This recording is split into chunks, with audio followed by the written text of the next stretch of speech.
तो आइए स्टार्ट करते हैं। Today we will start class 10 subject science chemistry.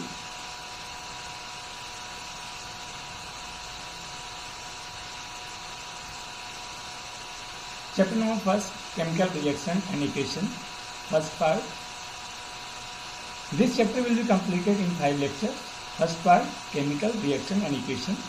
Second part, how to balance chemical equation. Third part, types of chemical reactions. Part 4, reactivity and corrosion. Part 5, exercise of NCERT book. इस chapter को हम पूरे 5 lectures में complete करेंगे, जिसमें पहले lecture में हम बात करने जा रहे हैं केमिकल रिएक्शंस एंड इक्वेशंस की। दूसरे चैप्टर में हम बात करेंगे how to balance chemical equation, कोई भी केमिकल इक्वेशन को कैसे बैलेंस करना है।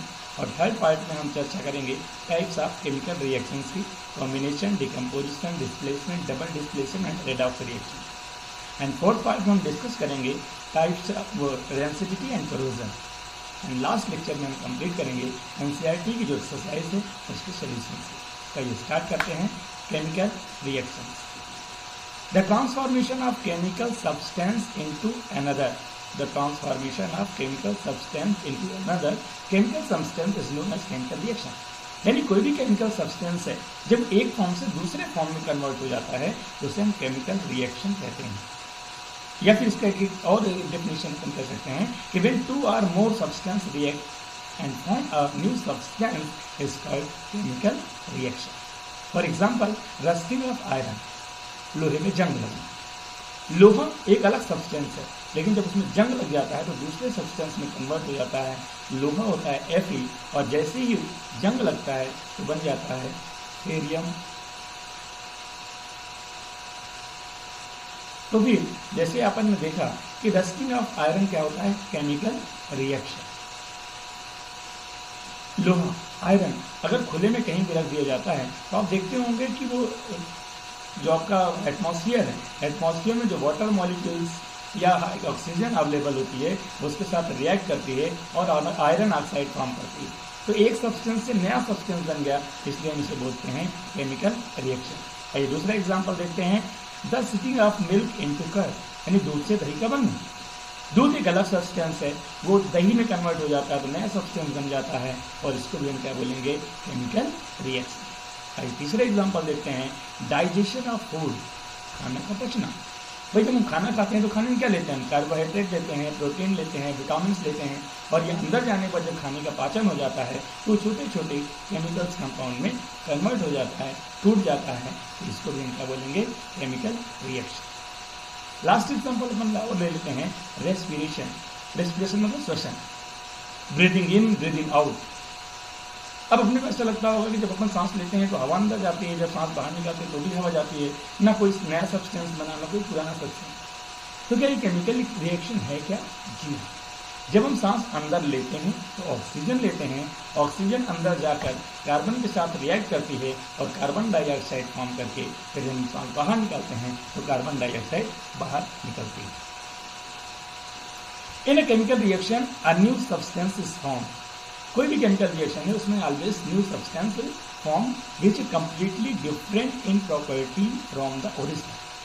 और जो नया सब्सटेंस बनता है वो पुराने सब्सटेंस से बिल्कुल डिफरेंट होता है। कैसे? प्रॉपर्टीज। एंड जो पुराना सब्सटेंस था उसकी प्रॉपर्टी कुछ और थी, और जो नया सब्सटेंस बना उसकी प्रॉपर्टी कुछ और होगी। So in a chemical reaction a chemical change take place. यानी कोई भी केमिकल रिएक्शन होती है तो उसमें केमिकल चेंज फॉर्म होता है। 9th क्लास में याद करो हमने पढ़ा था chemical change and physical change. तो केमिकल चेंज क्या होता है? Always from new substance, irreversible change in chemical properties. तो अगर कहीं पर भी केमिकल प्रॉपर्टीज में चेंजेस हो रहा है, रिएक्शन इरिवर्सिबल हो रही है, ऑलवेज न्यू सब्सटेंस फॉर्म हो रहा है, तो अपन कह सकते हैं कि वहाँ पर केमिकल रिएक्शन हो रही है। ठीक है, आइए देखते हैं नेक्स्ट स्लाइड। अगर हम एग्जाम्पल की बात करें, for example the burning of magnesium in air. Magnesium ribbon जो उसको एयर में आप जलाइए, तो जलाएंगे तो क्या फॉर्म होगा? Magnesium oxide is example of chemical reaction. क्यों? मैग्नीशियम एक मेटल एलिमेंट है, जब हम उसको जलाते हैं तो कन्वर्ट हो जाता है मेटल ऑक्साइड में, लेकिन नया प्रोडक्ट फॉर्म हो गया, इसलिए हम कहेंगे कि क्या है? Chemical reaction. यहाँ पर आप ध्यान से देखिए रिएक्शन लिखी हुई है 2Mg मैग्नीशियम है, सॉलिड फॉर्म में है, प्लस ऑक्सीजन गैस फॉर्म में है। ऑक्सीजन और मैग्नीशियम दोनों आपस में रिएक्ट करते हैं। जब हम मैग्नीशियम को जलाते हैं तो ऑटोमेटिक ऑक्सीजन के साथ रिएक्ट करती है और क्या फॉर्म होता है 2MgO यानी मैग्नीशियम ऑक्साइड, जो कि एक नया सब्सटेंस है और ये रिएक्शन इरिवर्सिबल है, इसलिए हम कह सकते हैं ये केमिकल रिएक्शन है। Hope you have understand. Before burning in air the magnesium ribbon is clean by rubbing with sand paper. अगर मैग्नीशियम को कभी आपको जलाना हो तो उसको जलाने से पहले उसको आपको सैंड पेपर से घिसना पड़ेगा, रगड़ना पड़ेगा। क्यों? क्योंकि जो मैग्नीशियम होता है उसके चारों तरफ कार्बोनेट की लेयर लग जाती है। कार्बन डाइऑक्साइड एटमॉस्फेयर में ऑलरेडी अवेलेबल होती है, जब वो मैग्नीशियम के साथ रिएक्ट करती है तो मैग्नीशियम कार्बोनेट बना देती है। और अगर आपको मैग्नीशियम को जलाना है तो कार्बन डाइऑक्साइड यानी कार्बोनेट की उपस्थिति में नहीं जलेगा, इसलिए हम सैंड पेपर लेके कार्बोनेट के लेयर को पहले हटा देते हैं और फिर जलाते हैं, जिससे वो ऑक्सीजन से रिएक्ट करके मैग्नीशियम ऑक्साइड फॉर्म करती है। आपके एग्जाम में क्वेश्चन पूछा जाता है कि क्या रीज़न है कि मैग्नीशियम को जलाने से पहले उसको सैंड पेपर से घिसना पड़ता है, तो आप बता सकते हैं कि उसके ऊपर लगी कार्बोनेट की लेयर को हटाने के लिए। आइए देखते हैं नेक्स्ट स्लाइड। अगर हम बात करें कोई भी केमिकल रिएक्शंस की, तो केमिकल रिएक्शंस में दो पार्ट होते हैं, एक को हम बोलते हैं रिएक्टेंट और दूसरे को बोलते हैं प्रोडक्ट। जैसे आपने पिछली स्लाइड में देखा था, आपके पास एक रिएक्शन थी और उस रिएक्शन में मैग्नीशियम ऑक्सीजन ये दोनों क्या होते हैं, इन्हें बोलते हैं रिएक्टेंट, और MgO क्या होता है प्रोडक्ट, और बीच में क्या होता है पहला। ठीक है, तो ये देखते हैं जो रिएक्टेंट होता है substance which take part in a chemical reaction is called reactant. यानी कोई भी सब्सटेंस जो केमिकल रिएक्शन में पार्टिसिपेट करता है उसे हम क्या बोलते हैं रिएक्टेंट। यानी जो पिछले अपन ने रिएक्शन देखी थी उस रिएक्शन में मैग्नीशियम और ऑक्सीजन ये दोनों रिएक्शन में पार्टिसिपेट कर रहे हैं, इसलिए हम बोलेंगे कि ये क्या है रिएक्टेंट्स। अगर हम बात करें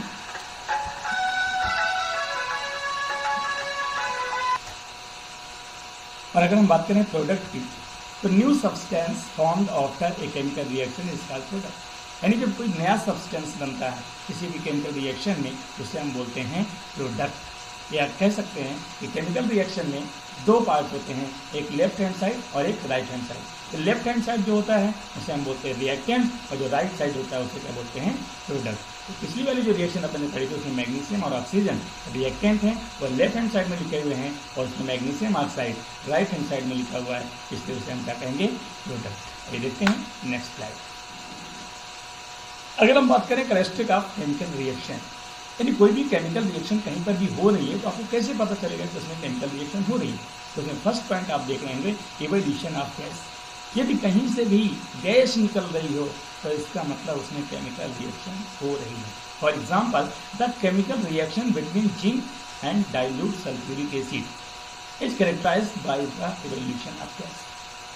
अगर आप कोई भी एसिड ले लें, लाइक हम लिए सल्फ्यूरिक एसिड, और सल्फ्यूरिक एसिड में अगर हम जिंक डालेंगे तो हाइड्रोजन गैस रिलीज होगी। जब गैस कहीं पर रिलीज हो रही है, इवोल्यूशन ऑफ गैस हो रहा है, तो इसका मतलब वहाँ पर केमिकल रिएक्शन हो रही है। नीचे आपके एग्जाम्पल क्या हुआ, जिंक Zn सॉलिड फॉर्म में है, H2SO4 एक्वा सोल्यूशन फॉर्म में है, दोनों जो आपस में रिएक्ट करते हैं तो नया सब्सटेंस बनता है जिंक सल्फेट और H2 हाइड्रोजन गैस। तो नया सब्सटेंस बन रहा है मतलब केमिकल रिएक्शन है, और हाइड्रोजन गैस यानी इवोल्यूशन ऑफ गैस हो रहा है, इसका मतलब यहाँ पर केमिकल रिएक्शन हो रही है। आइए देखते हैं नेक्स्ट। सेकेंड पोर्शन है इसका चेंज इन कलर, यानी कलर में चेंज होता है। कैसे? The chemical reaction between citric acid and purple coloured potassium permanganate. अगर सिट्रिक एसिड ले लो, थोड़ा सा पोटेशियम परमैंगनेट ले लो, तो पोटेशियम परमैंगनेट क्या होता है पर्पल कलर में होता है। लेकिन जैसे ही सिट्रिक एसिड के साथ रिएक्ट करता है तो क्या हो जाता है कलर लेस हो जाता है, और कलर लेस हो रहा है इसका मतलब कलर में चेंजेस हो रहा है। जब कलर में चेंज होता है तो उसको हम क्या बोलते हैं केमिकल रिएक्शन। आइए थर्ड पार्ट देखते हैं। थर्ड पार्ट है change in state of substance, यानी कोई भी सब्सटेंस है यदि उसका स्टेट चेंज हो रहा है। कैसे? The combustion of reaction of candle wax. मोमबत्ती सॉलिड फॉर्म में होती है, लेकिन जब उसको हम जलाते हैं कंबंशन करते हैं तो वो सॉलिड से कन्वर्ट होती है लिक्विड में, और लिक्विड से गैस में कन्वर्ट हो जाती है। और यहाँ पर क्योंकि स्टेट चेंज हो रहा है इसलिए हम कह सकते हैं यहाँ पर क्या हो रहा है केमिकल रिएक्शन हो रही है। आइए नेक्स्ट देखते हैं चेंज इन टेम्परेचर। अगर कहीं पर टेम्परेचर में परिवर्तन हो रहा है, टेम्परेचर चेंज हो रहा है, इंक्रीज हो रहा हो, डिक्रीज हो रहा हो, तो वहाँ पर हम कह सकते हैं कि केमिकल रिएक्शन हो रही है। Changing temperature में the chemical reaction between quick lime water to form slack lime. Quick lime CaO calcium oxide यदि हम पानी के साथ मिलाते हैं H2O के साथ रिएक्ट कराते हैं तो CaOH का होल टॉइस यानी कैल्शियम हाइड्रोक्साइड फॉर्म होता है और साथ में क्या होती है हीट एनर्जी निकलती है। क्या हम कह सकते हैं कि टेम्परेचर में चेंज होता है, जिसकी वजह से हम कह सकते हैं कि यहाँ पर भी केमिकल रिएक्शन हो रही है। आइए नेक्स्ट देखते हैं फॉर्मेशन ऑफ प्रेसिपिटेट। अगर कहीं पर प्रेसिपिटेट यानी अवक्षेप फॉर्म हो रहा तो उसे भी हम कहेंगे chemical reaction. The chemical reaction between sulphuric acid and barium chloride. Sulphuric acid H2SO4 लीजिए, बेरियम क्लोराइड BaCl2 दोनों को आपस में मिला दें तो आप देखेंगे कि सफेद कलर का व्हाइट कलर का नीचे प्रेसिपिटेट फॉर्म होता है। इसका मतलब यहाँ पर भी केमिकल रिएक्शन हो रही है।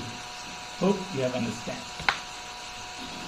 आइए देखते हैं केमिकल इक्वेशन। केमिकल इक्वेशन क्या होता है? केमिकल रिएक्शन पता चल गया, कोई नया सब्सटेंस आऊंगा दैट इज केमिकल रिएक्शन।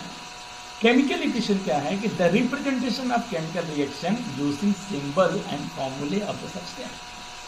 कोई भी केमिकल रिएक्शन है और उस केमिकल रिएक्शन कोई भी हम सिंबल और फॉर्मूले के फॉर्म में रिप्रेजेंट करेंगे तो उसे हम क्या बोलेंगे? Chemical equation. जैसे यहाँ पर देख रहे हैं एग्जांपल में, when hydrogen react with oxygen, जब हाइड्रोजन ऑक्सीजन के साथ रिएक्ट करती है तो क्या देती है? वाटर H2O फॉर्म होता है। And this reaction can be represented by chemical equation. और इस केमिकल इक्वेशन कैसे प्रेजेंट कर सकते हैं? Hydrogen plus oxygen water. और इसी को जब हम सिंबल फॉर्म में कन्वर्ट करेंगे, फॉर्मूले के फॉर्म में कन्वर्ट करेंगे तो होगा H2 plus O2 equal to H2 and that's called chemical equation. In the first equation word are used in the second symbol.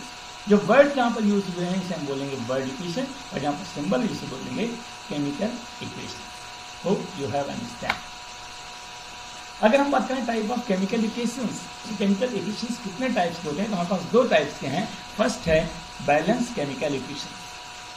Balance chemical equation क्या होता है कि balance chemical equation has the number of atom of each element equal on both side. Chemical reaction में, chemical equation में दो part होते हैं, एक रिएक्टेंट एक प्रोडक्ट, एक लेफ्ट हैंड साइड एक राइट हैंड साइड। यदि दोनों तरफ number of elements of atoms equal हो तो उसे हम बोलेंगे balance chemical equation. For example zinc plus H2SO4 ZnSO4 plus H2।